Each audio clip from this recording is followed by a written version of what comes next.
ನಮ್ಗೇನ್ ಕೆಲಸ ಕೊಡ್ತಾರೆ ಸರ್? ಅದೇ ಹಪ್ಳ ಸಂಡ್ಗೆ ಒತ್ತಕ್ ನಾವೇನ್ ಅವ್ರ ಮನೆಗ್ ಬಿಟ್ಟಿ ಬಿದ್ದಿಲ್ಲ ಸರ್. ಹಪ್ಳ ಸಂಡ್ಗೆ ಒತ್ತಕ್ಕೆ ನಮ್ಗೆಲ್ಲ ಆಗಲ್ಲ. ನಮ್ಗೆ ಏನಿದ್ರು ಅಚ್ಚುಕಟ್ಟೆ ನಮ್ಮ ಹೊಲದಲ್ಲಿ ನಾವು ಗೇಕೊಂಡು ತಿಂತಾ ಇದೀವಿ.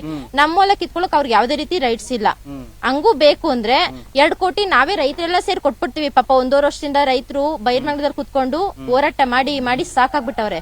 ಅವರೇ 2 ಕೋಟಿ ಕೊಟ್ಬಿಡ್ತಾರೆ. ಅವರು ಮುಖ್ಯಮಂತ್ರಿಗಳಾಗವ್ರಲ್ಲ, ಆ ಸೀಟ್ ಬಿಟ್ಟು ಇಳೀರಿ ಸರ್, ಕೆಳಗಡೆ ಇಳೀಲಿ. ಅವ್ರು ಕೊಡ್ತೀವಿ, ರೈತರು 2 ಕೋಟಿ ಕೊಡ್ತಾರೆ. ಅವ್ರು ಇಳಿತಾರ ಕೇಳಿ ಫಸ್ಟ್. ಅವ್ರ ಮೀಟರ್ ಅದ ಇಳಿಯಕ್ಕೆ ಡಿ.ಕೆ. ಶಿವಕುಮಾರ್ ಅವ್ರಿಗೆ. ಇಲ್ಲಿಗೆ ಬರಕಾದ್ರೂ ಒಂದ್ ಮೀಟರ್ ಬೇಕು ಸರ್. ರೈತರ ಜೊತೆ ಮಾತಾಡಕ್ ಒಂದ್ ಮೀಟರ್ ಬೇಕು. ನೀವೆಲ್ಲ ಬಂದಿದ್ದೀರಲ್ವಾ, ನೀವ್ ಮನುಷ್ಯರಲ್ವಾ?